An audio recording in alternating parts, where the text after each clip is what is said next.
بسم اللہ الرحمن الرحیم۔ السلام علیکم، میں ہوں شجیع اللہ فراست۔ آپ دیکھ رہے ہیں نیشنل اور انٹرنیشنل نیوز پر مشتمل 4 ٹی وی کا خصوصی خبرنامہ دنیا بھر سے، یعنی خبریں آپ کی نظر سے۔ سب سے پہلے ہیڈ لائنز۔ اسرائیل کے خلاف عالمی عدالت میں مقدمہ شروع۔ ساؤتھ افریقہ نے کہا نسل کشی 7 اکتوبر کو شروع نہیں ہوئی، 75 سال سے سلسلہ جاری ہے۔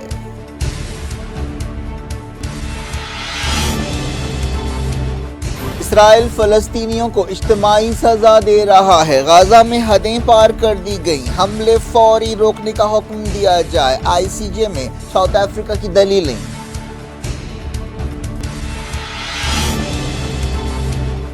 اسرائیل نے الزامات کو بے بنیاد قرار دیا، سنوائی جمعے کو بھی جاری رہے گی۔ عالمی عدالت کے باہر فلسطینیوں کے حق میں مظاہرے۔ یمن کے حوثی ریڈ سی میں جہازوں پر حملے روکیں، سیکیورٹی کونسل میں قرارداد منظور۔ امریکہ اور برطانیہ نے دی فوجی کارروائی کی دھمکی، کہا ایران مدد دے رہا ہے۔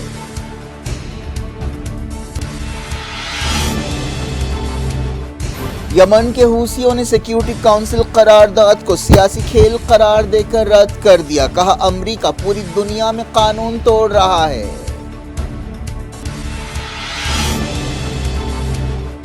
غزہ میں اسرائیل کے حملے جاری، نتن یاہو نے کہا فلسطینیوں کو بے گھر کرنے کا ارادہ نہیں۔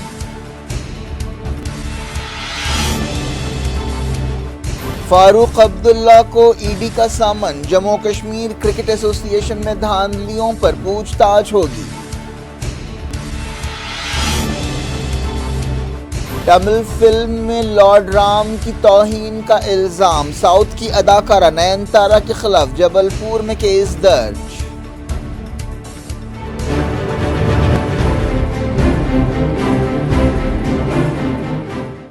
ہیڈ لائنز آپ نے دیکھی، اب خبروں کی تفصیل کی طرف آپ کو لیے چلتے ہیں۔ غزہ میں اسرائیل کے جرائم کے بارے میں اسرائیل کے خلاف ساؤتھ افریقہ کی درخواست پر عالمی عدالت میں مقدمہ شروع ہو گیا ہے۔ یونائیٹڈ نیشنز کی یہ سب سے بڑی عدالت ہے۔ ساؤتھ افریقہ نے اپنی درخواست میں کہا کہ اسرائیل فلسطینیوں کی نسل کشی کر رہا ہے۔ اسرائیل نے اس الزام کو رد کیا۔ ساؤتھ افریقہ نے international court of justice ICJ سے کہا کہ وہ فوری غزہ میں اسرائیلی حملوں کو روکنے کا حکم دے۔ ہیگ میں اسرائیل کو نسل کشی کے الزامات کا سامنا ہے۔ اسرائیل 3 مہینے سے زیادہ عرصے سے غزہ میں بمباری کر رہا ہے، جس میں 23,000 سے زیادہ فلسطینی جاں بحق ہوئے ہیں اور 23 لاکھ کی آبادی میں سے تقریباً بے گھر ہوئے ہیں۔ اسرائیل نے 7 اکتوبر کے بعد سے غزہ کی ناکہ بندی سخت کر دی ہے۔ غزہ 2007 سے پہلے ہی ناکہ بندی کا شکار ہے۔ ناکہ بندی سخت کرنے کی وجہ سے فلسطینیوں کے لیے کھانا، پانی، فیول، دوائیں ملنا مشکل ہو گیا ہے۔ یونائیٹڈ نیشنز نے اسے ایک انسانی تباہی قرار دیا ہے۔ اسرائیل کا کہنا ہے کہ وہ اپنے بچاؤ میں کارروائی کر رہا ہے، لیکن سوال یہ ہے کہ کیا حماس کے خلاف لڑائی اور بچاؤ کے نام پر آپ بستیوں کو اجاڑ سکتے ہیں، معصوم بچوں اور عورتوں کو ہلاک کر سکتے ہیں؟ ساؤتھ افریقہ نے عالمی عدالت میں الزام لگایا کہ اسرائیل نسل کشی سے متعلق 1948 کے کنونشن کی خلاف ورزی کر رہا ہے۔ اسرائیلی حکومت کے ترجمان نے ساؤتھ افریقہ کی درخواست اور مقدمے پر تنقید کرتے ہوئے اس کا کمپیریزن 1 صدی پہلے کی یہودیوں کے خلاف سازش سے کیا۔ 100 سال پہلے ایسا الزام لگایا گیا تھا کہ یہودی اپنے مذہبی رسم و رواج کے لیے بچوں کا قتل کرتے ہیں۔ اسرائیل نے کہا کہ وہ ساؤتھ افریقہ کے الزامات کے خلاف عالمی عدالت میں لڑے گا۔ اسرائیل نے یہ بھی کہا کہ ساؤتھ افریقہ اسرائیل کے خلاف حماس کی مدد کر رہا ہے۔ اسرائیل عالمی عدالت ICJ کا رکن ہے۔ ساؤتھ افریقہ کے صدر سائرل راماپھوسا نے کہا کہ ان کا ملک غزہ میں معصوم لوگوں کے قتل عام کی وجہ سے یہ مقدمہ دائر کرنے کے لیے مجبور ہوا ہے۔ ساؤتھ افریقہ کے صدر نے کہا کہ ان کا ملک خود نسل کشی کا شکار رہا ہے۔ امریکہ نے کہا کہ اسرائیل کو سویلین ہلاکتیں ٹالنے کے لیے قدم اٹھانا چاہیے، لیکن واشنگٹن کی نظر میں نسل کشی کے الزامات بے بنیاد ہیں۔ اسٹیٹ ڈپارٹمنٹ کے ترجمان مائک ملر نے کہا کہ جو لوگ اسرائیل پر حملوں کی بات کر رہے ہیں، اسرائیل کو مٹانے کی بات کر رہے ہیں، وہ مجرم ہیں۔ حماس کے عہدیدار سامی ابو زہری نے کہا کہ عالمی عدالت سے ہماری درخواست ہے کہ وہ ہر طرح کے دباؤ کو رد کر دے اور اسرائیلی قبضے کو مجرمانہ قرار دے اور غزہ میں جارحیت رکوائے۔ انہوں نے کہا کہ اگر ایسا کرنے میں ناکامی ہوتی ہے تو اس کا مطلب یہ ہے کہ ناجائز طور پر قبضہ کرنے والا اسرائیل فلسطینی عوام کے خلاف نسل کشی پر مبنی جنگ جاری رکھے گا۔ عالمی عدالت میں سنوائی جمعے کو بھی جاری رہے گی۔ کئی ملکوں نے ساؤتھ افریقہ کی اس درخواست کی تائید کی ہے، جن میں پاکستان، ترکی، ایران، مالدیپ وغیرہ شامل ہے۔ حماس نے کارروائی کی تائید نہ کرنے کے لیے حال ہی میں عرب ملکوں پر تنقید کی تھی۔ ساؤتھ افریقہ کی طرف سے پروفیسر میکس ڈوپلس عالمی عدالت میں پیش ہوئے۔ پروفیسر ایلینا اومیلینی نے بھی سنوائی میں کہا کہ یہ ایک تاریخی مقدمہ ہے۔ پروفیسر کے وکیلوں نے پروفیسر نے ساؤتھ افریقہ کی طرف سے پیش ہوتے ہوئے اس بات کے ثبوت پیش کیے کہ اسرائیل نسل کشی کر رہا ہے اور یہ سلسلہ 7 اکتوبر کو شروع نہیں ہوا۔ معلوم ہے کہ ساؤتھ افریقہ کے وکیلوں نے کہا کہ اسرائیل نسل کشی کی ایک تاریخ رکھتا ہے۔ وہ نسل کشی، ہیٹ سپیچ، جنگی جرائم کا سلسلہ 1948 سے جاری رکھے ہوئے ہے۔ دوسری اہم بات یہ ہے کہ اسرائیل فلسطینیوں کو اجتماعی سزا یا کلیکٹیو پنشمنٹ دے رہا ہے اور یہ ایک پیٹرن ہے۔ پروفیسر نے کہا کہ اسرائیل کے حملوں میں بچے متاثر ہو رہے ہیں، بچے مر رہے ہیں، ان کے ہاتھ پیر کٹ رہے ہیں، وہ اندھے ہو رہے ہیں اور اپنے خاندانوں سے محروم ہو رہے ہیں۔ ججوں نے کارروائی کے دوران وقفہ بھی لیا۔ جمعرات کو پہلے دن یہ کارروائی کئی گھنٹے جاری رہی۔ ساؤتھ افریقہ کے وکیل نے کہا کہ ان کا ملک لمبے عرصے سے اسرائیل کے ساتھ تعلقات رکھتا ہے، لیکن اب اسرائیل کی وحشت ناکیوں کی وجہ سے وہ عدالت کا دروازہ کھٹکھٹانے کے لیے مجبور ہوئے ہیں۔ ساؤتھ افریقہ کے وکیلوں نے کہا کہ فلسطینیوں کی زندگی کی تباہی اسرائیل کی سرکاری پالیسی ہے۔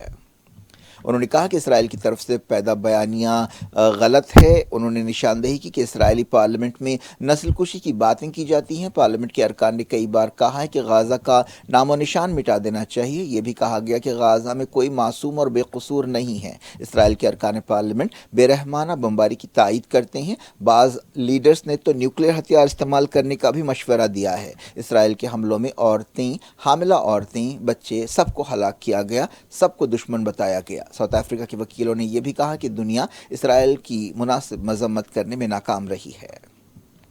یہ بھی کہا گیا کہ ساؤتھ افریقہ اکیلا نہیں ہے جو اسرائیل کی نسل کشی کی طرف توجہ دلا رہا ہے۔ یونائیٹڈ نیشنز کے 15 نمائندوں اور ورکنگ گروپس کے 21 ارکان نے کہا کہ غازہ میں جو کچھ ہو رہا ہے وہ نسل کشی ہے۔ یونائیٹڈ نیشنز کی سب سے بڑی عدالت کے صدر جان ڈونوگو نے کارروائی شروع کی۔ ایک وکیل نے کہا کہ اسرائیل غازہ کی فلسطینیوں کو جسمانی اور ذہنی اذیت پہنچا رہا ہے اور نسل کشی کے کنونشن سے متعلق آرٹیکل 2B کی خلاف ورزی کر رہا ہے۔ یہ بھی بتایا گیا کہ اسرائیل کے حملوں میں 60,000 فلسطینی زخمی ہوئے ہیں، بے شمار لوگوں کو گرفتار کیا گیا ہے۔ گرفتار کیے گئے لوگوں کے ساتھ غیر انسانی سلوک کیا گیا، ان کی آنکھوں پر پٹیاں باندھی گئی، ان کے کپڑے اتارے گئے، انہیں نامعلوم مقامات پر رکھا گیا۔ فلسطینی عوام کی جسمانی اور ذہنی تکلیفیں ایسی ہیں جنہیں جھٹلایا نہیں جا سکتا۔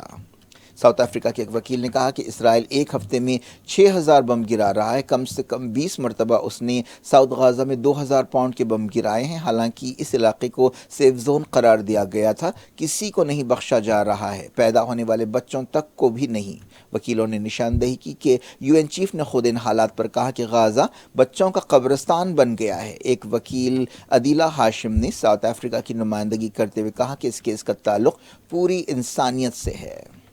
ایک اور وکیل نے کہا کہ اسرائیل نے غازہ میں اپنی کارروائیوں کے دوران حدیں پار کر دی ہیں۔ ساؤتھ افریقہ کے وکیلوں نے کہا کہ فلسطینی پچھلے 76 سال سے منظم زیادتیوں اور تشدد کا سامنا کر رہے ہیں۔ ساؤتھ افریقہ کے وزیر رونالڈ لمولا نے کہا کہ ساؤتھ افریقہ کے بانی صدر نیلسن منڈیلا نے کہا تھا کہ ہم فلسطین کے عوام کی طرف اپنا ہاتھ بڑھاتے ہیں اور یہ انسانیت ہے، انسانیت کا تقاضا ہے، اسی جذبے سے ہم فریق بنے ہیں۔ نیدرلینڈز میں ساؤتھ افریقہ کے سفیر نے کہا کہ ساؤتھ افریقہ نے 1948 کو اسرائیل کے قبضے کے بعد سے نکبے کو جھیلا ہے جو اب تک جاری ہے۔ اس کیس کو پڑھ کر سنایا گیا جس میں اسرائیل سے کہا گیا کہ وہ فوری غازہ میں اپنی فوجی آپریشنز اور کارروائیاں روکیں۔ کئی گوشوں کی طرف سے ساؤتھ افریقہ کی طرف سے کیے گئے مقدمے کی تعریف کی گئی۔ امریکی کانگریس کی رکن رشیدہ طلیب نے، جو ایک پیلسٹینین امریکن ہے، کہا کہ امریکہ، برطانیہ اور اسرائیل ان آخری ملکوں میں شامل تھے جنہوں نے ساؤتھ افریقہ میں نسل پرست حکومت کی تائید ختم کی۔ یونائیٹڈ نیشنز میں اسرائیل کے سفیر نے عالمی عدالت میں اسرائیل کے خلاف کیس کو بے بنیاد قرار دیا۔ گیلا دردان نے UN جنرل اسمبلی سے خطاب کرتے ہوئے کہا کہ ہولوکاسٹ کے بعد نسل کشی کی روک تھام کا کنونشن بنایا گیا تھا اور اب اسی کو یہودی ریاست کے خلاف ہتھیار کے طور پر استعمال کیا جا رہا ہے۔ جس وقت عالمی عدالت میں کارروائی ہو رہی تھی، سینکڑوں لوگ عدالت کے باہر مظاہرہ کر رہے تھے۔ یہ لوگ فلسطین کے حق میں نعرے لگا رہے تھے۔ احتجاجیوں نے نسل کشی بند کرو، ہم سب فلسطینی ہیں، اسرائیل کا بائیکاٹ کرو جیسے نعرے لگائے۔ ایک احتجاجی نے کہا کہ میں یہاں اس لیے آیا ہوں کیونکہ ہم ہر دن نسل کشی کو نہیں دیکھ سکتے، ہمیں چاہیے کہ دنیا کو بتائیں کہ ہمیں فکر ہے، ہم کیئر کرتے ہیں۔ 600 سے زیادہ اسرائیلیوں نے ساؤتھ افریقہ کے مقدمے کی تائید کرتے ہوئے پیٹیشن پر دستخط کیے۔ اسرائیل کے صدر آئزیک ہرزوگ نے الزام کو رد کر دیا اور کہا کہ ہم فخر کے ساتھ اپنا کیس لڑیں گے اور سیلف ڈیفنس میں کارروائی کو بیس بنائیں گے۔ غزہ جنگ میں اب تک 23,500 فلسطینی جاں بحق ہو چکے ہیں، ان میں زیادہ تر عورتیں اور بچے ہیں۔ کو مڈل ایسٹ کی خبریں جاننے کے لیے اور سمجھنے کے لیے دیکھتے رہیے دنیا بھر سے۔ یو این سیکیورٹی کونسل میں قرارداد منظور کرتے ہوئے یمن کے حوثیوں سے کہا گیا کہ وہ ریڈ سی میں جہازوں پر حملے روکے۔ امریکہ اور برطانیہ نے اشارہ دیا کہ اگر حوثی حملے نہیں روکیں گے تو انہیں فوجی کارروائیوں کا سامنا کرنا پڑے گا۔ امریکہ اور اس کے اتحادیوں نے کہا کہ حوثیوں کو ایران کی مدد حاصل ہے اور وہ انہیں ہتھیار دیتا ہے۔ ایران ان الزامات کو رد کرتا ہے۔ حالیہ عرصے میں حوثیوں نے ریڈ سی میں کئی حملے کیے ہیں جس سے علاقے میں انٹرنیشنل ٹریفک متاثر ہوئی ہے۔ حوثیوں نے فلسطینیوں سے یکجہتی کا اظہار کرنے کے لیے یہ حملے شروع کیے۔ ایک دن پہلے امریکہ اور برطانیہ نے دعویٰ کیا تھا کہ انہوں نے حوثیوں کے کئی میزائلز اور ڈرونز کو مار گرایا۔ ریڈ سی سے عالمی تجارت کا تقریباً 20% حصہ گزرتا ہے۔ کئی جہاز ان حملوں کی وجہ سے اپنا راستہ بدل رہے ہیں۔ ان حالات میں عالمی سپلائی چین متاثر ہو سکتی ہے اور فیول کی قیمتیں بڑھ سکتی ہیں۔ رشیا نے ریڈ سی میں حملوں کو غزہ سے جوڑنے کے لیے ایک ترمیم پیش کی جسے قبول نہیں کیا گیا۔ امریکی نمائندہ لینڈا تھامس گرین فیلڈ نے اس الزام کو دہرایا کہ ایران حملوں میں حوثیوں کی مدد کر رہا ہے۔ کونسل نے مطالبہ کیا کہ حوثی ایک ہائی جیک کیے گئے جاپانی جہاز اور اس کے 32 کرو ممبرز کو رہا کریں۔ امریکہ اور جاپان نے یہ قرارداد پیش کی جس میں کہا گیا کہ عالمی قانون کا احترام ہونا چاہیے، اس کا تعلق سمندری ٹریفک اور آزادی کے ساتھ آنے جانے سے ہے۔ نومبر کے بعد سے حوثیوں نے کم سے کم 24 حملے ریڈ سی میں کیے ہیں اور دھمکی دی ہے کہ جب تک غزہ جنگ ختم نہیں ہوتی ایسے حملے جاری رہیں گے۔ 26 نومبر کو جاپانی جہاز گیلیکسی لیڈر کو ہائی جیک کیا گیا تھا۔ 11 ارکان نے قرارداد کی تائید کی، کسی نے بھی مخالفت نہیں کی۔ چائنا، رشیا، الجیریا اور موزمبیق نے ووٹنگ میں حصہ نہیں لیا۔ امریکی سفیر نے کہا کہ حوثی طاقت کے نشے میں چور ہیں، اگر رشیا کی ترمیم کو منظور کیا جاتا ہے تو اس سے ان کے حوصلوں کو شے ملے گی۔ رشیا کے نمائندے نے حوثیوں کے خلاف عالمی اتحاد یعنی جو فوجی اتحاد امریکہ نے بنایا ہے اس کی جائز حیثیت پر سوال کیا اور کہا کہ یہ عالمی قانون کے تحت درست نہیں ہے۔ یمن کی انصار اللہ تحریک اور حوثی حکومت نے سیکیورٹی کونسل کی قرارداد کو ایک سیاسی کھیل قرار دے کر رد کر دیا ہے۔ حکومت کے ترجمان محمد عبدالسلام نے کہا کہ خود امریکہ پوری دنیا میں عالمی قانون کی خلاف ورزی کر رہا ہے۔ حوثیوں کی سپریم پولیٹیکل کونسل کے ایک رکن محمد علی الحوثی نے کہا کہ اسرائیل سے ہمارا مطالبہ ہے کہ وہ فوری غزہ کے لوگوں کے خلاف حملے روکے۔ انہوں نے کہا کہ یمن کی فوجوں نے جو کچھ کیا ہے وہ جائز عالمی فریم ورک کے تحت ہے۔ 5 نقاب پوش بندوق برداروں نے جو فوجی وردی میں تھے خلیج عمان میں ایک آئل ٹینکر پر سوار ہو گئے۔ برطانیہ کی سمندری تجارت سے متعلق ادارے نے یہ بات بتائی۔ معلوم ہوا کہ اس جہاز کے ساتھ اب رابطہ ٹوٹ گیا ہے۔ یہ واقعہ عمان کے سوہار سے 50 ناٹیکل مائل کی دوری پر پیش آیا۔ اس کے لیے حوثیوں پر شبہ ظاہر کیا جا رہا ہے۔ امریکہ کے secretary of state Antony Blinken نے ایجپٹ دورے کے ساتھ اپنا مڈل ایسٹ کا دورہ ختم کیا۔ اس دورے کے دوران انہوں نے اسرائیل، سعودی عرب، یو اے ای، ترکی، بحرین، قطر اور گریس کا دورہ کیا۔ اس دورے کا مقصد غزہ جنگ کو پھیلنے سے روکنا ہے۔ قاہرہ میں انہوں نے ایجپٹ کے صدر عبد الفتاح السیسی سے ملاقات کی۔ جارڈن اور ایجپٹ نے وارننگ دی ہے کہ اسرائیل غزہ کے فلسطینیوں کو باہر نہ کرے۔ ایران کی حکومت نے کہا کہ کرمان دہشت گرد حملے کے سلسلے میں 35 لوگوں کو گرفتار کیا گیا ہے۔ پچھلے دنوں کرمان میں بم دھماکوں میں 100 کے قریب لوگ جاں بحق ہوئے تھے۔ یہ دھماکے قاسم سلیمانی کی برسی کے موقع پر ہوئے تھے۔ انٹیلیجنس منسٹری نے ایک بیان میں کہا کہ اب تک کرمان، سستان بلوچستان، خراسان، اصفہان، تہران اور ویسٹ آذربائیجان میں 35 لوگوں کو گرفتار کیا گیا۔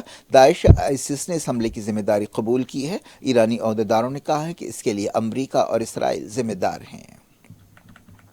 ایران نے عالمی عدالت میں ساؤتھ افریقہ کے کیس کی تائید کی ہے۔ ایرانی وزارت خارجہ نے ایک بیان میں کہا کہ تہران پوری طرح سے ساؤتھ افریقہ کی ذمہ دار اور بہادر اور معزز حکومت کے ساتھ کھڑا ہے۔ اسرائیلی وزیر اعظم بنجامن نتنیاہو نے یہ بات صاف کی ہے کہ اسرائیل غزہ کے فلسطینیوں کو بے گھر کرنے کا کوئی ارادہ نہیں رکھتا۔ اس سلسلے میں اسرائیل کے 2 وزیروں نے بیانات دیے تھے۔ اس پر خطے کے ملکوں اور انٹرنیشنل کمیونٹی نے کافی تنقیدیں کی تھیں۔ غزہ میں اسرائیل کے حملے جاری ہیں۔ اسرائیلی فوج نے کہا ہے کہ اس نے مغازی ریفیوجی کیمپ کے قریب لڑائی میں حماس کے 10 فائٹرز کو ہلاک کیا۔ اس دوران بعض دوسرے مقامات پر بھی حملوں کی خبر ہے، جن میں ہاسپٹلز بھی شامل ہے۔ مغربی کنارے میں اسرائیلی کارروائیاں جاری ہیں۔ الگ الگ دھاووں میں 28 فلسطینیوں کو گرفتار کیا گیا۔ لوٹتے ہیں انڈیا۔ انفورسمنٹ ڈائریکٹوریٹ نے نیشنل کانفرنس کے صدر اور سابق چیف منسٹر جموں کشمیر فاروق عبداللہ کو جموں کشمیر کرکٹ ایسوسی ایشن میں دھاندلیوں کے سلسلے میں پوچھ تاچھ کے لیے طلب کیا ہے۔ فاروق عبداللہ انڈیا اتحاد میں شامل ہیں۔ ان سے کہا گیا ہے کہ وہ سری نگر میں ای ڈی کے دفتر میں پیش ہوں۔ 2022 میں اس کیس میں ان کے خلاف چارج شیٹ داخل کی گئی تھی۔ اس کیس کا تعلق جموں کشمیر کرکٹ ایسوسی ایشن کے اکاؤنٹ سے ناجائز طریقے سے پیسہ نکالنے سے ہے۔ جموں کشمیر کی سابق چیف منسٹر اور P D P leader Mehbooba Mufti ایک کار حادثے میں بال بال بچ گئیں۔ اننت ناگ میں ان کی کار حادثے کا شکار ہو گئی۔ پولیس نے بتایا کہ محبوبہ مفتی کی گاڑی سنگم کے مقام پر ایک سویلین کار سے ٹکرا گئی۔ پی ڈی پی لیڈر خانابل جا رہی تھی، جہاں وہ ایک آگ حادثے میں متاثر ہونے والے لوگوں سے ملنے والی تھیں۔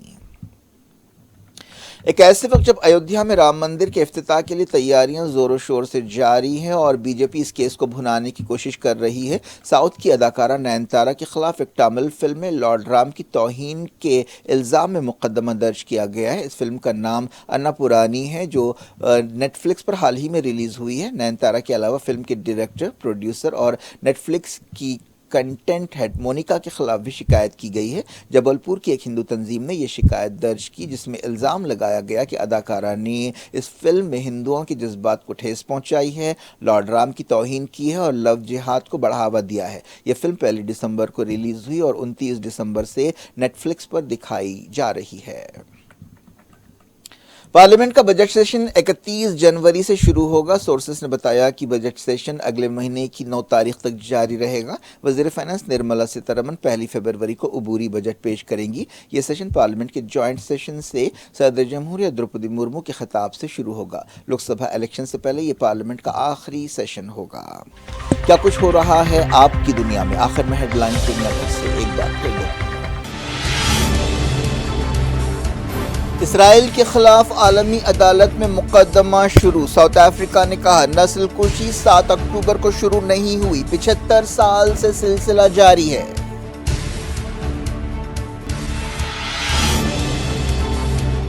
اسرائیل فلسطینیوں کو اجتماعی سزا دے رہا ہے، غزہ میں حدیں پار کر دی گئیں، حملے فوری روکنے کا حکم دیا جائے، آئی سی جے میں ساؤتھ افریقہ کی دلیلیں۔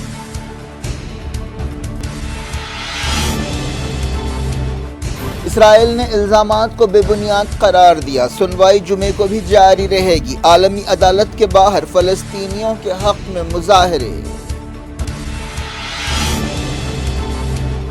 یمن کے حوثی ریڈ سی میں جہازوں پر حملے روکیں، سیکیورٹی کونسل میں قرارداد منظور۔ امریکہ اور برطانیہ نے دی فوجی کارروائی کی دھمکی، کہا ایران مدد دے رہا ہے۔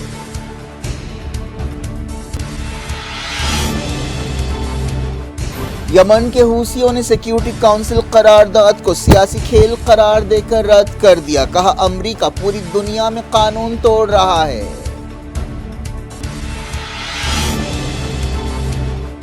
غزہ میں اسرائیل کے حملے جاری، نتنیاہو نے کہا فلسطینیوں کو بے گھر کرنے کا ارادہ نہیں۔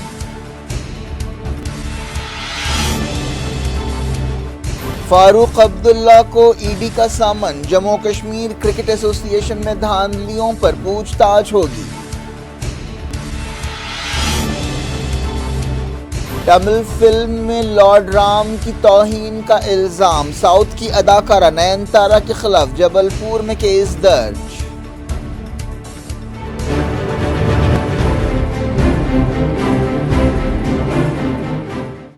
یہ تھی آج کی خبریں۔ شہید اللہ فراز کو دیں اجازت اور اپنا بے حد خیال رکھیں۔ اللہ حافظ۔